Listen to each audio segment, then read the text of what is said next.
નમસ્તે વિદ્યાર્થી મિત્રો, ઉમા વિદ્યા સંકુલની યુટ્યુબ ચેનલમાં આપ સૌનું હાર્દિક સ્વાગત છે। છેલ્લે આપણે ધોરણ 10માં વિજ્ઞાન વિષયમાં 14મું પ્રકરણ જોતા હતા, ઉર્જાના સ્ત્રોતો, જેની અંદર આપણે 14.3ની અંદરના તમામ પેટા પ્રકાર આપણે પૂર્ણ કર્યા। રેડી? હવે ત્યાર પછીનો આપણા અભ્યાસક્રમમાં આવતો મુદ્દો 14.3 પછીનો મુદ્દો 14.4 પર્યાવરણ વિષયક પરિણામ। આ મુદ્દાની ચર્ચા આજે આપણે કરવાના છીએ। રેડી? તો પર્યાવરણ વિષયક પરિમાણ એની અંદર જોઈએ આપણે પાઠ્યપુસ્તકની અંદર પેજ નંબર 253 ઉપર આ મુદ્દો આવેલો છે। જુઓ,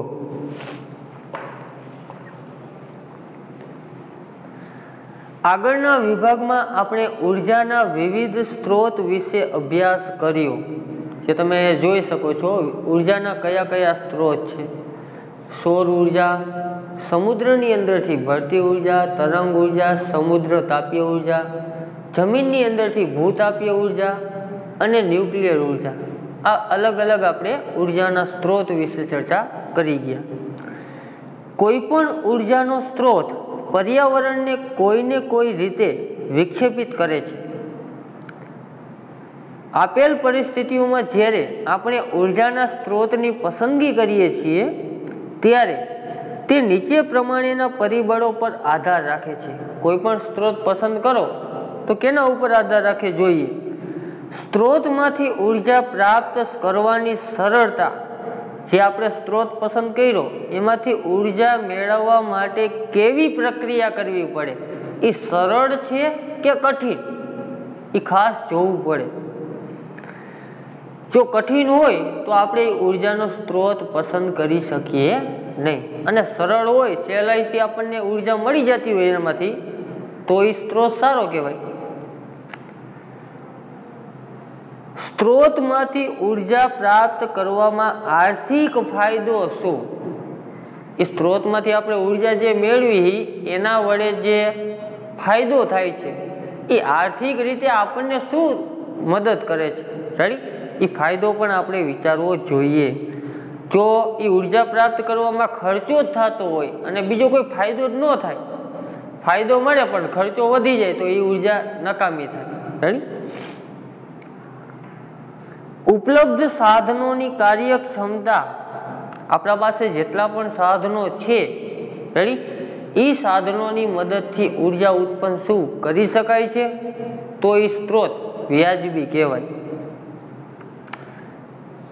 તથા તે ઉર્જા સ્ત્રોતનો ઉપયોગ કરવાથી પર્યાવરણને થતી હાનિ, આપણે આ પણ વિચારવું પડે। ન્યુક્લિયર ઉર્જામાં આપણે કીધું કે ન્યુક્લિયર ઉર્જાનો ઉપયોગ કર્યા પછી વધેલો જે કચરો છે, યુરેનિયમ, પ્લુટોનિયમ કે થોરિયમ, એનો નિકાલ જો પર્યાવરણમાં ગમે ત્યાં જ્યાં ત્યાં કરવામાં આવે તો પર્યાવરણને પ્રદૂષિત કરે, સાથે સાથે આપણને પણ ભારે નુકસાન ભોગવવું પડે। રેડી? તો આ બાબતને પણ ધ્યાનમાં લેવી જોઈએ। જ્યારે આપણે સીએનજી જેવા સ્વચ્છ બળતણના વિષયમાં વાત કરીએ છીએ ત્યારે તે કહેવું વધારે યોગ્ય છે કે અમુક ઉર્જાના સ્ત્રોત બીજા સ્ત્રોતની સરખામણીમાં વધારે સ્વચ્છ છે। બળતણ તરીકે સીએનજીની વાત કરીએ તો સીએનજી ગેસ એ બાળતા હોય તો ધુમાડો ઉત્પન્ન થતો નથી, તો એ પર્યાવરણને નુકસાન નથી પહોંચાડતું। પણ એની જગ્યાએ તમે લાકડાનું દહન કરો બળતણ તરીકે, તો લાકડામાંથી ઘણા પ્રમાણમાં ઉષ્મા ઉત્પન્ન થાય છે, ધુમાડો ઉત્પન્ન થાય છે, જે પર્યાવરણને નુકસાન પહોંચાડે છે। તો બળતણ તરીકેના બે સ્ત્રોત પસંદ કર્યા, લાકડું અને સીએનજી ગેસ। તો આ બંને બળતણમાં સ્વચ્છ બળતણ કેને કહી શકાય? તો કે સીએનજી ગેસને। રેડી? અત્યારે વાહનોમાં સીએનજી ગેસ વપરાય છે। પહેલા પેટ્રોલ ડીઝલ વપરાતું, અત્યારે પણ પેટ્રોલ ડીઝલ વપરાય, પણ સાથે સાથે સીએનજી બળતણ વાળા વાહનો આવવા લાગ્યા। રેડી? તો પેટ્રોલ અને ડીઝલમાં તમે જોતા હોય કે વાહનની પાછળથી ધુમાડો નીકળતો હોય, જે પર્યાવરણને નુકસાન પહોંચાડે છે, અને એની સાપેક્ષે જે સીએનજી ગેસ ધરાવતું વાહન છે, રેડી, એ પ્રદૂષણ ફેલાવતું નથી. આપણે પહેલા જોઈ ચૂક્યા છીએ કે અશ્મિભૂત બળતણના દહનથી હવા પ્રદૂષિત થાય છે. અશ્મિભૂત બળતણ એટલે શું એ આપણા અભ્યાસક્રમમાં નહોતું એટલા માટે ખ્યાલ નહીં હોય.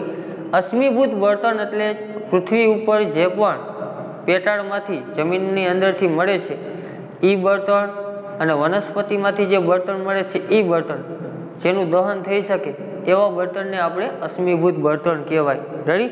અને એવા બળતણનું દહન કરો, જમીનની અંદરથી કોલસો મળે, કોલસાનું દહન કરો તો ધુમાડો ઉત્પન્ન થાય. વનસ્પતિમાંથી લાકડું મળે, લાકડાનું દહન કરો તો એમાં પણ ધુમાડો ઉત્પન્ન થાય છે, જે પર્યાવરણને પ્રદૂષિત કરે છે. પરંતુ એવું બની શકે કે તેવા ઉપકરણોની રચનાથી પર્યાવરણને નુકસાન પહોંચતું હોય. ઘણીવાર એવું પણ બને કે અમુક યંત્રો એવા બનાવેલા હોય કે ઉર્જાનો ઉપયોગ કરો તમે તો એના કારણે પ્રદૂષણ ફેલાવતું હોય. આ વિષયમાં સતત સંશોધન થઈ રહ્યા છે. તમે જોતા હોય કે અમુક સમયે વાહનોના મોડલ બદલાવી નાખે. રેડી? નામ ઈના ઈ રહે, કંપની પણ ઈના ઈ રહે, પણ એન્જિનનું મોડલ બદલી જાય. એ શા માટે મોડલ બદલે? તો કે પ્રદૂષણ જેમ ઓછું ફેલાય એવી નવી નવી ટેકનોલોજી શોધતા હોય, જેના કારણે એ સુધારા વધારા કરીને જૂના મોડલ એ બંધ કરી દે અને નવા એન્જિનો એની અંદર ફિટ કરે, જેના કારણે પ્રદૂષણ ઘટી શકે. જે વધારે સમય સુધી કાર્ય કરી શકે તથા સમગ્ર કાર્યકાળમાં ઓછું નુકસાન પહોંચાડે આવા સાધનો વિકસાવે છે. આ હતું આપણે પર્યાવરણ વિષયક પરિણામ. એની અંદર એક પ્રવૃત્તિ તમને કરવાની કીધી 14.8 જોઈએ શું કીએ. વિવિધ ઉર્જા સ્ત્રોત વિશેની તથા તે દરેક પર્યાવરણને કેવી રીતે પ્રભાવિત કરે છે તેની જાણકારી પ્રાપ્ત કરો. આ દરેકે દરેક ઉર્જા સ્ત્રોતને ધ્યાનમાં લેવાનું અને પર્યાવરણને કેવી નુકસાન પહોંચાડે છે. જો નુકસાન પહોંચાડતું હોય તો કારણ રજૂ કરવાનું, ન પહોંચાડતું હોય તો કારણ રજૂ કરવાની જરૂર નથી. આવા મુદ્દાઓ તમારે લખવાના. બીજું, દરેક ઉર્જા સ્ત્રોતના લાભાલાભ પર ચર્ચા કરો તથા તેના આધારે ઉર્જાના સર્વોત્તમ સ્ત્રોત પસંદ કરો. બધામાંથી જે ઉર્જા મળે એ દરેકના લાભ જણાવવાના કે સૂર્ય ઉર્જામાંથી કેવો લાભ મળે, સમુદ્રમાંથી જે ઉર્જા મળે છે, ભરતી ઉર્જા, તરંગ ઉર્જા, સમુદ્ર, એના લાભ જણાવવાના, ભૂતાપીય ઉર્જા, ન્યુક્લિયર ઉર્જા, બધાના લાભ લખીને તમારે એમાંથી સર્વોત્તમ શ્રેષ્ઠ સ્ત્રોત કેને કહેવાય એ તમારે જણાવવાનું. આવી એક પ્રવૃત્તિ તમને આપેલી છે. રેડી? અને એ પ્રવૃત્તિની નીચે 2 પ્રશ્નો પૂછેલા છે અને એ બંને પ્રશ્નો તમારે વાંચવાના અને જે મુદ્દાઓ ચલાવેલા છે એની અંદર એ મુદ્દાનો સમાવેશ થઈ ગયો છે. એ જવાબ તમને મળી જ જશે. વાંચજો અને જોજો. રેડી? અને આ બંને પ્રશ્નો પણ પાકી નોટની અંદર લખી લેજો. રેડી? હવે પછીનો નવો મુદ્દો આવે છે 14.5. મુદ્દા નંબર 14.5.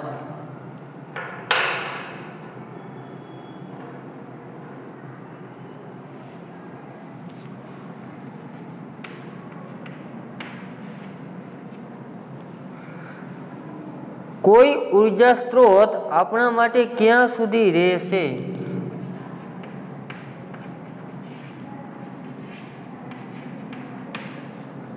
કોઈ ઉર્જા સ્ત્રોત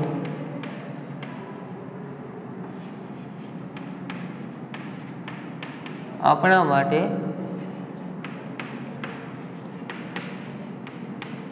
ક્યાં સુધી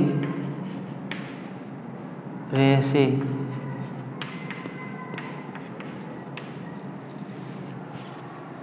પ્રશ્ન થવો જોઈએ ને, કારણ કે દરેક જે ઉર્જાના સ્ત્રોત છે એ કાયમ આપણી સાથે ન રહે.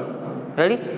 જે કુદરતી સ્ત્રોત છે એ એની રીતે બન્યા રાખે, પરંતુ કુદરતી સ્ત્રોતમાં જો આપણે વચ્ચે ખલેલ પહોંચાડીએ, એની જે પ્રક્રિયા થાય છે ઉર્જા ઉત્પન્ન થવા માટે, રેડી, એ જે એનું કુદરતની રચના છે એની અંદર આપણે વિક્ષેપ કરીએ તો એ ઉર્જાનો સ્ત્રોત પણ અમુક સમયે બંધ થવાની શક્યતા છે. ઉદાહરણ તરીકે જમીનમાંથી જે કોલસો મળે છે એ કોલસો શેમાંથી બન્યો? તો કે લાખો કરોડો વર્ષો પહેલા વૃક્ષો પ્રાણીઓ દટાઈ ગયા હતા, રાઈટ, જેના કારણે એનું વિઘટન થઈને એ બધી વસ્તુઓ અત્યારે આપણને મળી રહી છે. હવે આપણે જમીનની અંદર આ વનસ્પતિ, પૃથ્વીની સપાટી ઉપર વનસ્પતિ કે પ્રાણીને જ ન રહેવા દઈ તો જમીનમાં કોઈ દટાવાનું નથી, અને જમીનમાં કોઈ દટાય નહીં તો પછી આપણને કોલસો મળે ક્યાંથી? રાઈટ, આજે પથ્થરનો કંઈ કોલસો તો બનતો નથી.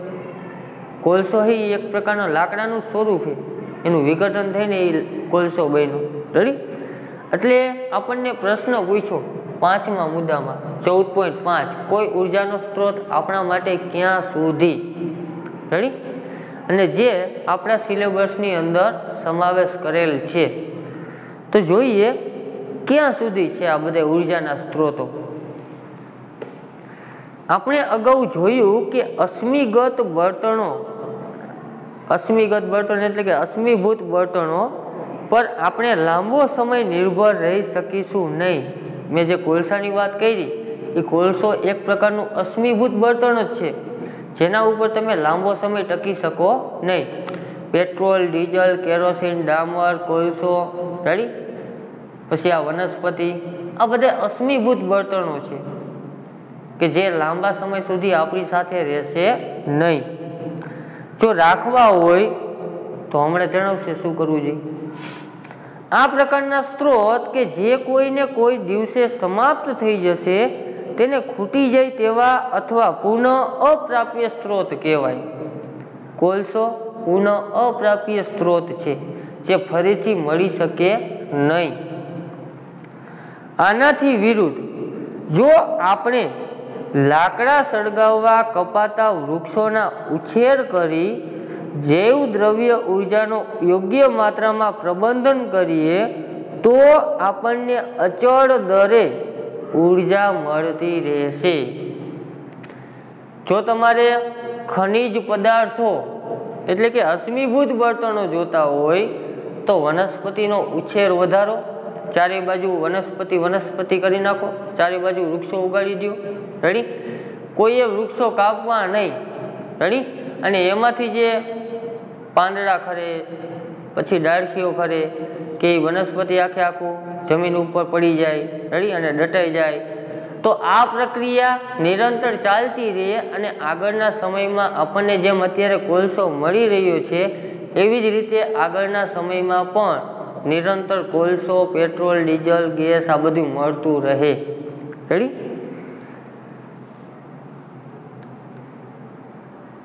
આવા ઉર્જા સ્ત્રોત કે જેને પુનઃ ઉત્પાદન શક્ય છે તેને પુનઃ પ્રાપ્ય સ્ત્રોત કહે છે. રેડી, કોલસો અત્યારે પુનઃ અપ્રાપ્ય સ્ત્રોત છે, પરંતુ આપણે કોલસો બનાવવા માટે જો વૃક્ષનો ઉછેર કરવા લાગીએ, રેડી, અને વૃક્ષ એ જમીનની અંદર દટાઈને એનું વિઘટન થઈને એ પાછો આપણને મળવા લાગે તો એ કોલસો અત્યારે પુનઃ અપ્રાપ્ય છે, પછી શું થઈ જાય? પુનઃ પ્રાપ્ય ઉર્જા સ્ત્રોત થઈ જાય. રેડી, આપણા પ્રાકૃતિક પર્યાવરણમાં પુનઃ પ્રાપ્ય ઉર્જા ઉપલબ્ધ છે. આપણા પર્યાવરણની અંદર ઘણી બધી ઉર્જા પુનઃ પ્રાપ્ય છે. આ ઉર્જાની સતત અથવા આવર્તીય ધારાઓના રૂપમાં અથવા ભૂમિગત ભંડારોમાં એટલી વિશાળ માત્રામાં સંગ્રહિત છે કે તેમાંથી વાપરી શકાય તેવી ઉર્જા ખેંચવા છતાં ભંડાર ખાલી થવાની સંભાવના વ્યવહારિક દ્રષ્ટિએ ન ગણ્ય છે. અમુક ઉર્જાના સ્ત્રોત એવા છે કે જે ખૂટી તો જશે પરંતુ એનો જથ્થો જ એટલો બધો વધારે છે કે તમે એમાંથી ગમે એટલી ઉર્જા વાપરા રાખો તો ઘણા બધા લાખો વર્ષો સુધી ચાલુ જ રહેવાની છે. તો આ ઉર્જા સ્ત્રોતને આપણે પુનઃ પ્રાપ્યમાં નાખી શકાય. ઉદાહરણ તરીકે સૂર્ય એ કાયમ માટે નથી રહેવાનું, રેડી, પરંતુ ઘણા બધા લાખો કરોડો વર્ષો સુધી એમને ટકી રહેશે. તો એ ઘણા બધા લાખો કરોડો વર્ષ સુધી રહેવાનો છે તો આપણે એને અત્યારે પુનઃ પ્રાપ્ય ઉર્જા સ્ત્રોત કહી શકાય કે સૂર્યની ઉર્જા આપણને નિરંતર મળતી જ રહેશે. રેડી, પવન પુનઃ પ્રાપ્ય એ સતત વહેતો જ રહે છે, પણ પવન ઉદ્ભવ્યો શેના કારણે? તો કે સૂર્યની ગરમીના કારણે. હવે સૂર્ય જ ન રહે તો પુનઃ પ્રાપ્ય કેવી રીતે કેવું? પરંતુ સૂર્ય રહેવાનો છે તો પવન પણ રહેવાનો છે. રેડી? એટલે ઘણી બધી ઉર્જા એવી છે કે એનો ગમે એટલો ઉપયોગ કરો પણ એ ખૂટવાનો નથી. એટલા માટે એનો સમાવેશ શેમાં કર્યો? પુનઃ પ્રાપ્ય ઉર્જા સ્ત્રોતમાં. રેડી? હવે તમને એક પ્રવૃત્તિ 14.9 કરવાની કીધી. વર્ગમાં નીચેની સમસ્યાઓ પર ચર્ચા કરો. વર્ગની અંદર તમારે સમસ્યા વિશે ચર્ચા કરવાની છે. એમાં પહેલી સમસ્યા, કોલસાનો અંદાજિત જથ્થો આવતા 200 વર્ષ માટે પર્યાપ્ત છે. શું આ કિસ્સામાં આપણે ચિંતા કરવાની જરૂર છે કે આપણા કોલસાના ભંડાર ખાલી થઈ રહ્યા છે? કેમ અથવા કેમ નહીં? તમને એક પ્રશ્નની રજૂઆત કરી કે કોલસો છે જમીનની અંદર, એ વૈજ્ઞાનિકો એવું કહે કે આવતા 200 વર્ષની અંદર ખૂટી જશે. રેડી? એટલે આપણી પેઢી, આપણી 2 પેઢી પછી ખૂટી જશે. આપણે 100 વર્ષ જેવી, આપણું બાળક 100 વર્ષ જેવી, 200 વર્ષ થઈ ગયા. એના પછીનું જે બાળક આવે, રેડી, એના માટે કોલસો પર્યાપ્ત હશે નહીં. કોલસો એટલે શું એને ખ્યાલ હશે નહીં. અત્યારે જમીનની અંદર જેટલો કોલસો છે એ જથ્થાનો અંદાજ લગાવીને એનો જેટલો વપરાશ થઈ રહ્યો છે અત્યારે હાલની તારીખમાં, અને આગળના સમયમાં જે વપરાશ વધવાનો છે એના આધારે આ જે અનુભવી વ્યક્તિઓ છે એને એક પ્રશ્ન તમારી સામે રજૂઆત કરી કે 200 વર્ષની અંદર એ જથ્થો ખૂટી જવાનો છે. રેડી? હવે એ જથ્થો જો ખૂટશે તો એ જથ્થા પછી આપણે કોલસા તરીકે બીજું બળતણ શું વાપરશું? અથવા તો એ કોલસાને બચાવવા માટેના પ્રયત્ન શું હોઈ શકે? આવો પ્રશ્ન થઈ શકે. જો કોલસો ખૂટી જવાનો છે તો એનો વપરાશ આપણે ઘટાડવો જોઈએ. કોલસાને અત્યારે કઈ જગ્યાએ વાપરી છે એ જગ્યાએ કોલસાની અવેજીમાં બીજો કયો ઉર્જાનો સ્ત્રોત અહીંયા વાપરીએ તો કોલસા જેવું જ કામ આપી શકે. કોલસો આપણને જેટલો ખર્ચમાં પડે છે એટલા જ ખર્ચમાં બીજો ઉર્જાનો સ્ત્રોત જો પ્રાપ્ય હોય તો બીજો ઉર્જાનો સ્ત્રોત વાપરવો જોઈએ. નહીતર આવતા 200 વર્ષ પછી આપણને કોલસો એટલે શું એ આપણને જ્ઞાત હશે નહીં. રેડી? ખાલી ચોપડીમાં રહેશે કે પૃથ્વીના પેટાળમાં ભૂતકાળમાં કોલસો મળી આવતો જે કાળા રંગનો હતો. રેડી? અને એને ગરમ સળગાવો તો એમાંથી ઉષ્મા મુક્ત થતી, ધુમાડો ઉત્પન્ન થતો. આવું બધું ખાલી ચોપડીમાં લખેલું આવશે. રેડી? તો આપણે આપણી જે કુદરતની સંપત્તિ છે એની જાળવણી આપણે જ કરવી જોઈએ. અને કોલસાને જે બચાવવું હોય, જથ્થો છે એ તો ખૂટવાનો જ છે. આપણે એનું પ્રમાણ ઘટાડી દેશું વાપરવા માટેનું તો ભવિષ્યમાં તો એ ખૂટી જ જશે. 200ની જગ્યાએ 500 વર્ષે ખૂટશે. રેડી? પણ એક સમયે તો ખૂટી જ જવાનો છે. પરંતુ જો આપણે પાછું એ કોલસાને પુનઃ પ્રાપ્ય શ્રેણીમાં નાખવું હોય કે ફરી પાછું એ મળવા લાગે તો ગમે એટલો વાપરી છતાં પણ તો તમારે વૃક્ષનો ઉછેર વધારવો જોઈએ. કારણ કે કોલસો એ વૃક્ષમાંથી બનેલું છે. રેડી? વૃક્ષના વિઘટનથી બનેલું છે. તો આપણે અત્યારે વનસ્પતિઓ વધુ ને વધુ વાપરશું તો આવનારી પેઢીઓ માટે એ કોલસો ફરી પાછો પુનઃ પ્રાપ્ય થશે. રેડી? આપણને એવો પ્રશ્ન થાય કે હું મારી આવનારી પેઢી માટે શું કામ વિચાર કરું, હું ફક્ત મારા માટે જ વિચારું? તો જો દરેક વ્યક્તિ આવું વિચારે કે હું ફક્ત મારું જ કરી લઉં, અત્યારે જે મળે છે એને વાપરી લઉં, તો વિચાર કરો કે આપણા દાદા પરદાદાઓએ જો આવું વિચાર્યું હોત તો આપણને જે આ ખનિજ સંપત્તિ મળે છે એ અત્યારે હોત નહીં.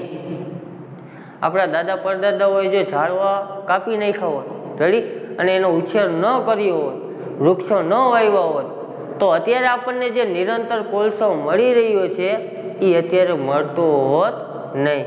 જે આપણને પેટ્રોલ, ડીઝલ, કેરોસીન આપણી વનસ્પતિ પ્રાણીઓના દહન વિઘટનથી જ ઉત્પન્ન થયેલા પદાર્થો છે. રેડી? એ પણ આપણને મળતું હોત નહીં.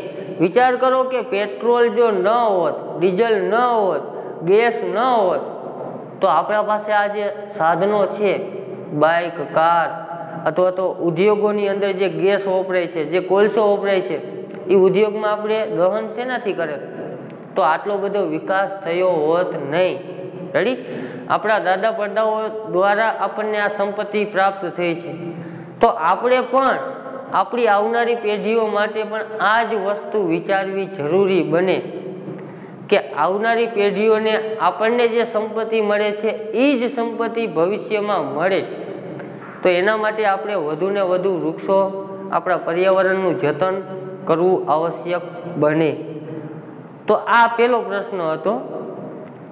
હવે પછીનો બીજો પ્રશ્ન છે કે એવું અનુમાન છે કે સૂર્ય આગામી 500 કરોડ વર્ષ સુધી જ જીવિત રહેશે. શું આપણે સૌર ઉર્જા સમાપ્ત થવાની ચિંતા કરવી જોઈએ? કેમ અથવા કેમ નહીં? આ એક પ્રશ્ન રસપ્રદ કહી શકાય. એનું કારણ છે, પૃથ્વીની સપાટી ઉપર જે સમસ્યા હોય એ વ્યક્તિના હાથમાં છે કે એ સુધારી શકે. પર્યાવરણમાં કોઈ ક્ષતિ થતી હોય, રેડી, વાતાવરણ પ્રદૂષિત થાય છે, તો વૃક્ષો ઉગાડવાથી, વધુ વૃક્ષો વાવવાથી પર્યાવરણમાં સુધારો લાવી શકાય.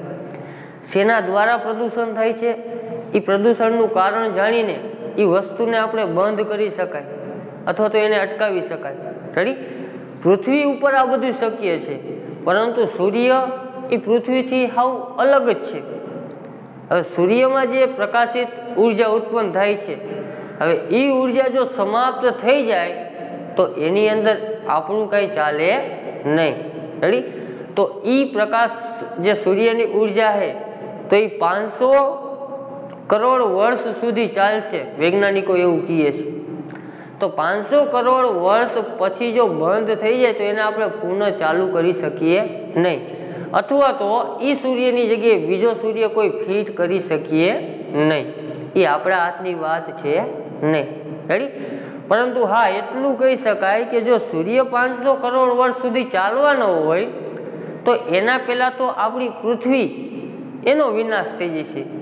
કારણ કે આપણે જે પ્રદૂષણ ફેલાવી રહ્યા છીએ, આપણે જે વૃક્ષો કાપી રહ્યા છીએ, રેડી, જમીનની ફળદ્રુપતા ઘટાડી રહ્યા છીએ, આ બધું તમને જોતા એવું લાગે કે પૃથ્વી સૂર્ય પહેલાં એનો વિનાશ થઈ જશે.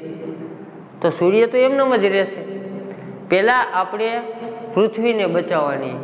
પૃથ્વી બચેલી હશે અને સૂર્ય સામે હશે તો જીવનનું અસ્તિત્વ છે. રેડી? તો સૂર્યની ચિંતા કરવાની જરૂર નથી. એ કુદરત છે. એ 500 કરોડ વર્ષ ચાલે કે એનાથી વધુ ચાલે કે એના પહેલાં નષ્ટ થઈ જાય, એના વિશે આપણે કહી શકાય નહીં. પરંતુ આપણે જ્યાં જીવીએ છીએ, જે આપણું ઘર કહી શકાય, પૃથ્વી, એને સાચવવી આપણી જવાબદારી છે. આ બીજો પ્રશ્ન હતો. ત્રીજો મુદ્દો છે, ચર્ચાના આધારે એ નક્કી કરો કે કયો ઉર્જા સ્ત્રોત પેલું ખૂટી જાય તેવા, અને બીજું અખૂટ, અને ત્રીજું પુનઃપ્રાપ્ય, અને ચોથું પુનઃ અપ્રાપ્ય છે. તમારી દરેક પસંદગી માટે કારણ આપો. તમને 4 પ્રકારના સ્ત્રોતમાં વર્ગીકરણ કરવાનું કીધું. રેડી? ઉપરનો જે મુદ્દો હતો, સૂર્ય 500 કરોડ વર્ષ સુધી ચાલશે, રેડી, તો એ ચિંતા ભૂલી જવાની. 500 કરોડ વર્ષ એટલે ઘણી બધી પેઢીઓ વહી જાય. રેડી? એટલે સૂર્ય એ આપણને પુનઃપ્રાપ્ય સ્ત્રોત જ કહેવાય. રેડી? પુનઃ અપ્રાપ્ય નથી કે ફરીથી નહીં મળે. એ મળે એ ઘણું બધું છે, એને અત્યારના સમયમાં પુનઃપ્રાપ્ય ગણી શકાય. હવે નીચેના મુદ્દામાં તમને જે 4 સ્ત્રોતમાં વર્ગીકરણ કરવાનું કીધું, એની અંદર પેલું આપણે જોઈ, પેલું વર્ગીકરણ શું છે? ખૂટી જાય તેવા સ્ત્રોત કેવા? તો કે કોલસો. રેડી? ત્યારબાદ પેટ્રોલ, ડીઝલ, આ બધાને તમે શેમાં નાખી શકો? ખૂટી જાય તેવા સ્ત્રોત. બીજું અખૂટ હોય, અખૂટ, ખૂટે નહીં તેવા. એવા ઉર્જાના સ્ત્રોત કયા? તો કે આપણને કાયમ માટે જે હવા મળે છે એ અખૂટ છે, ઘણી બધી હવા છે, રેડી? પવન ઉર્જા એ અખૂટ છે. પછી સમુદ્રમાં જે અલગ અલગ ઉર્જા મળે છે, ભરતી ઉર્જા, તરંગ ઉર્જા અને સમુદ્ર તાપીય ઉર્જા, આ પણ અખૂટ છે, રેડી? પછી ભૂતાપીય ઉર્જા એ પણ અખંડ કહી શકાય, કારણ કે પૃથ્વી ક્યારેય ઠંડી થશે એ નક્કી નથી. અંદરનો ગોળો છે એ અંદર ગરમ જ છે, બહારનું આવરણ જ ખાલી ઠંડુ થયું, રેડી? એટલે આ અખૂટ ઉર્જાના સ્ત્રોતમાં એનું વર્ગીકરણ કરી શકાય. હવે એના જેવા જ સમાનાર્થી પાછળના બે સ્ત્રોત કીધા. પુનઃપ્રાપ્ય, પુનઃપ્રાપ્ય એટલે ફરીથી પાછા મળી શકે એવા વાયપરા પછી. તો કે સૂર્યમાંથી જે પ્રકાશ ઉર્જા મેળવો છો એ પુનઃપ્રાપ્ય છે, એકવાર વાપરો તો ફરીથી મળવાની જ છે. પવન ઉર્જા એકવાર વાપરો છતાં પણ એ બીજી વાર મળવાની જ છે, રેડી? સમુદ્રની અંદર ભરતી ઉર્જા એકવાર વાપરો તો પણ એ ફરીથી મળવાની જ છે. જે ફરીથી મળી શકે એવી ઉર્જાને કહેવાય પુનઃપ્રાપ્ય ઉર્જા, રેડી? ચોથું એ પુનઃ અપ્રાપ્ય ઉર્જા. કેવી ઉર્જા? પુનઃ અપ્રાપ્ય, ફરીથી અપ્રાપ્ય હોય, ફરીથી ન મળી શકે તેવી ઉર્જા. તો એમાં કયા ઉદાહરણ લખી શકો? તો કે કોલસો, પેટ્રોલ, ડીઝલ, જે ફરીથી નહીં મળી શકે જો આપણે યોગ્ય જાળવણી કરી ન હોય તો, રેડી? પર્યાવરણનું ધ્યાન ન રાખશો તો ભવિષ્યમાં આપણને આ સ્ત્રોત મળવાના નથી. એટલે કે અશ્મિભૂત બળતણ કહી શકાય. વનસ્પતિમાંથી જે વિઘટન પામીને ઉર્જાના સ્ત્રોત મળે છે એ આપણને પુનઃ અપ્રાપ્ય સ્ત્રોત ગણી શકાય, રેડી? આ હતી પ્રવૃત્તિ 14.9. નીચે બે પ્રશ્નો આપેલા છે. એવા બે ઉર્જા સ્ત્રોતના નામ લખો જેને તમે પુનઃપ્રાપ્ય માનો છો. તમારી પસંદગી માટે કારણ આપો. જે પુનઃપ્રાપ્ય ઉર્જાનો સ્ત્રોત તમે માનતા હોય એવા બે નામ જણાવવાના અને શા માટે એ પુનઃપ્રાપ્ય છે એનું કારણ તમારે લખવાનું છે, રેડી? પાકી નોટની અંદર આ પ્રશ્ન લખી લેજો. બીજો પ્રશ્ન છે એવા બે ઉર્જા સ્ત્રોતના નામ લખો જેને તમે ખૂટી જાય તેવા માનો છો. ખૂટી જાય એવા જે હોય એટલે કે પુનઃ અપ્રાપ્ય હોય, કે ભવિષ્યમાં એ ખૂટી જવાના છે, એવા બે નામ જણાવવાના અને એ નામ લખીને એના કારણ લખવાના કે શા માટે એ ખૂટી જશે, રેડી? આ બંને પ્રશ્નો તમારે પાકી નોટની અંદર ઉતારી લેવાના છે, રેડી? અહીંયા આપણું ચેપ્ટર પૂર્ણ થાય છે. નીચે આવે છે મુદ્દો તમે શું શીખ્યા, રેડી? એ જરાક જોઈ લેવાનું કે આખા ચેપ્ટરની અંદર શું આવ્યું. પછી સ્વાધ્યાય આપેલું છે, સ્વાધ્યાયના પ્રશ્નો પણ તમારે વાંચી લેવાના છે, રેડી? અને ચેપ્ટરની વચ્ચે વચ્ચે જે તમને પ્રશ્નો કીધેલા છે કે પાકી નોટની અંદર ઉતારવાના છે એ ઉતારી લેજો, રેડી? સાથે સાથે કાર્ય કરતું રહેવાનું છે. જો તમે અત્યારે ઘરે બેઠા બેઠા તમે એવું વિચારતા હોય કે સાહેબે આ વિડીયો ઉતાર્યો અને વિડીયોની અંદર તમને એમ કીધું કે આ બે પ્રશ્ન બાકી નોટની અંદર લખી લેજો, રેડી?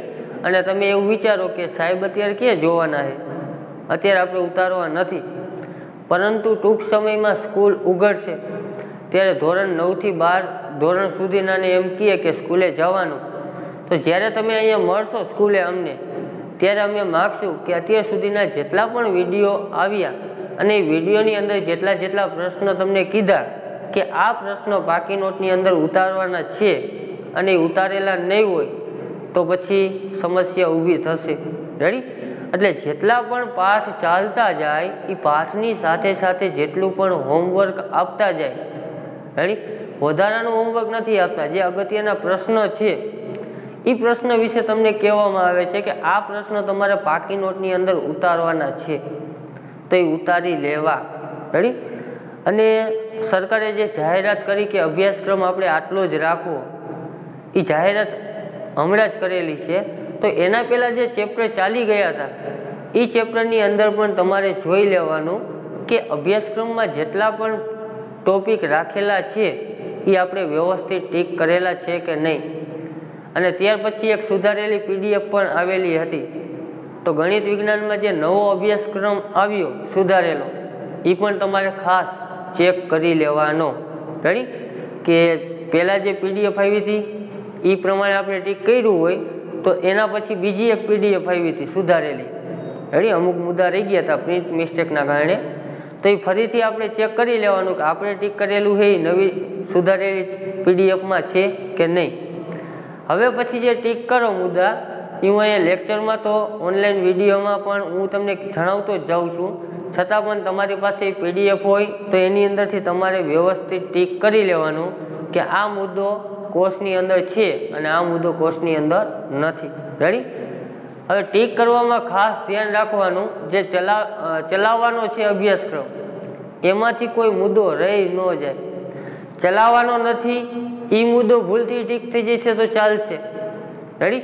એ વાંચી નાખશો તો ચાલશે, પરંતુ જે ચલાવવાનો છે અને ભૂલથી એ રહી જશે અને એ પરીક્ષામાં જો પૂછાશે તો આપણને એમાંથી કંઈ આવડશે નહીં. રેડી? એટલે ખાસ ટીક કરવામાં ધ્યાન રાખવાનું. અહીંયા આપણું આ બાયોલોજીનું ચેપ્ટર જે હતું 14મું પ્રકરણ એ આજે પૂર્ણ થાય છે, ઉર્જાના સ્ત્રોતો. હવે પછી નવું ચેપ્ટર નવા વિડીયો સાથે આપણે મળશું. અહીંયા સુધી આપણે રાખીએ. અસ્તુ.